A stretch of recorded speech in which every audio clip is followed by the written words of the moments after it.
Muito bem, pessoal, vamos entender a cultura do reino de Deus. Vamos ler aqui Mateus capítulo 4, versículo 16. O povo que estava assentado em trevas viu uma grande luz, e aos que estavam assentados na região e sombra da morte, a luz raiou, quer dizer, a luz resplandeceu-lhes a luz, né? Versículo 17. Desde então começou Jesus a pregar e a dizer: arrependei-vos, porque está próximo o reino dos céus. Muito bem. Então, o Senhor Jesus, ele disse: arrependam-se porque está próximo, é chegado o reino de Deus até vós. Olha só, ele não disse é chegado uma república, né? Onde o povo que manda, ou uma democracia, onde os cidadãos elegem os seus governantes. Ele disse: é chegado o reino. O Senhor Jesus nunca disse que ele era um presidente, um governador, né? O Senhor Jesus disse que ele era um rei. Ele é rei e nós somos o quê? Filhos. E como filhos somos da família real. Então, não pode faltar nada para você como filho do rei. Não pode, né? Então você tem que entender a cultura do reino. Porque na oração do Pai Nosso, Jesus disse: venha a nós o teu reino. Você não pode experimentar este reino sem antes entendê-lo. Você tem que entender sobre o reino de Deus. Então vamos lá. Imagine você se Adão estivesse vivo hoje. Quer dizer, quase 7.000 anos, né, segundo a cronologia bíblica. Quando Adão desobedeceu a Deus, ali no 3º capítulo de Gênesis, Deus fez uma promessa, né? No mesmo capítulo, Deus fez uma promessa, tá aqui, Gênesis 3,15, ele falou: eu porei inimizade entre ti e a mulher, e entre a tua semente e a sua semente. Esta te ferirá a cabeça, e tu lhe ferirás o calcanhar. Quer dizer, ele disse: olha, da mulher nascerá uma semente, que é Jesus, que virá ao mundo e esmagará a tua cabeça. A autoridade de Satanás vai ser esmagada. E então ele vai restaurar o homem de volta para a presença de Deus, né? A restauração do ser humano. Agora, por que Deus demorou tanto para enviar Jesus? Porque entre Adão e Jesus, na cronologia bíblica, demoraram ali 4.000 anos mais ou menos. Foi uma longa espera, não é verdade? 4.000 anos. Por que Deus não mandou Jesus nos próximos capítulos, ali no capítulo 4, no capítulo 5, 6 ou 7, para solucionar o problema que Adão e Eva eles levantaram, né? Por que não mandou Jesus, por exemplo, no tempo de Moisés, no tempo de Josué, dos caldeus, né? No tempo de Nabucodonosor? Você vê que Deus mandou Jesus no tempo certo. A Bíblia fala aqui em Gálatas 4,4, mas vindo a plenitude dos tempos, Deus enviou o seu Filho, nascido de mulher, nascido sob a lei, quer dizer, na plenitude dos tempos. Então ele demorou ali 4.000 anos para haver um modelo na terra, que era o modelo correto do reino de Deus, né? Demorou 4.000 anos para haver um modelo na terra que era o modelo correto do reino de Deus, né? Então os romanos, eles montaram um modelo de reinado que foi o mais próximo ao do reino de Deus. Porque por isso que ele veio nesse tempo.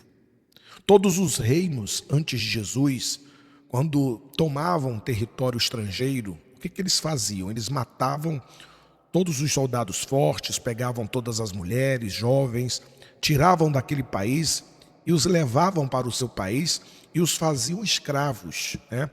Era assim que os outros povos, as outras nações faziam. Os romanos não faziam isso. Por isso que eles tiveram tanto sucesso. Eles foram o mais poderoso reino da história. Foi o reinado mais longo da história. Até hoje, ninguém conseguiu superá-los, né? Por quê? Porque eles usaram esse sistema, o sistema de Deus. Qual era o sistema? A colonização. Os romanos, quando invadiam um território, eles não tiravam as pessoas daquele país. Eles deixavam as pessoas na terra deles e César mandava uma pessoa para aquele território que foi conquistado. Uma pessoa que era chamada de governador né? Na época de Jesus se chamava Pilatos. Ele passava, aquele governador, a viver naquele novo território com o povo. E o trabalho desse governador era converter esse novo território em Roma. Então, eles não traziam as pessoas para Roma, para os fazerem romanos. Eles levavam Roma para o povo, para fazer o povo romano. Eles faziam o povo falar latim, comer comida de Roma, vestir-se como os romanos, aprender a cultura de Roma. Tudo se tornou Roma, né? Então, César era o senhor, era o dono de tudo. É por isso que eles tiveram tanto sucesso. Eles usaram esse sistema. Então Jesus nasceu no meio disso. E quando ele nasceu, ele foi um problema para o Império Romano, porque ele declarou que ele era rei. Lembra daquela passagem de Pilatos? João 18:37, disse-lhe, pois, Pilatos, logo tu és rei? Jesus respondeu, tu dizes que eu sou rei. Eu para isso nasci. E para isso vim ao mundo, a fim de dar testemunho da verdade. Todo aquele que é da verdade, ouve a minha voz. Então Jesus nunca afirmou que era sacerdote, ele afirmou que ele era um rei, o Senhor. Então tinha dois reinos ali em colisão, né? Então a Bíblia diz, minha amiga, meu amigo, que o sofrimento das pessoas não são provenientes apenas dos demônios. Ela é proveniente pela falta do entendimento, né? Da mensagem desse reino, do reino de Deus. Está escrito, Oséias 4,6 diz, o meu povo foi destruído porque lhe faltou o conhecimento. Porque tu rejeitastes o conhecimento, também eu te rejeitarei para que não sejas sacerdote diante de mim. E visto que te esquecestes da lei do teu Deus, também eu me esquecerei dos teus filhos. Então quer dizer, por causa de algumas coisas que você não conhece sobre o reino, você sofre. Por isso que ele falou, venha a nós o teu reino. No reino de Deus não tem doença, não tem miséria, não tem sofrimento, não tem dor. E por que as pessoas sofrem tanto? Porque elas não sabem do direito delas.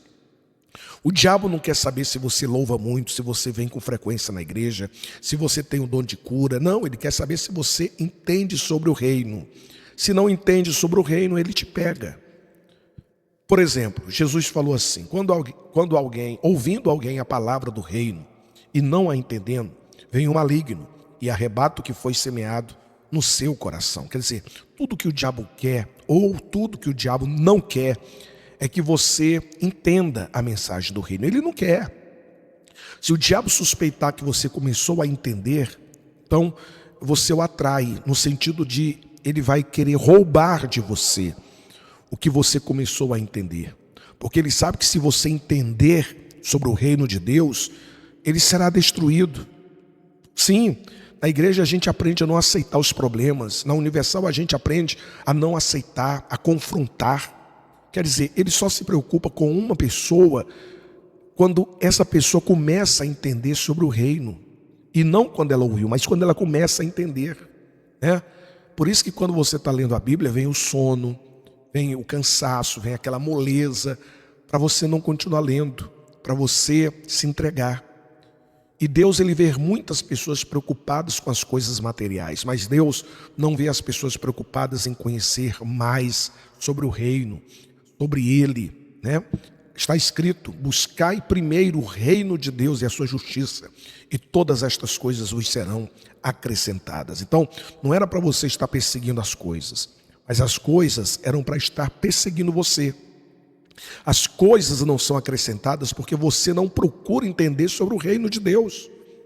Então, aprenda isso. O diabo não quer que você seja um cidadão do reino de Deus. Ele não quer que você entenda sobre o reino.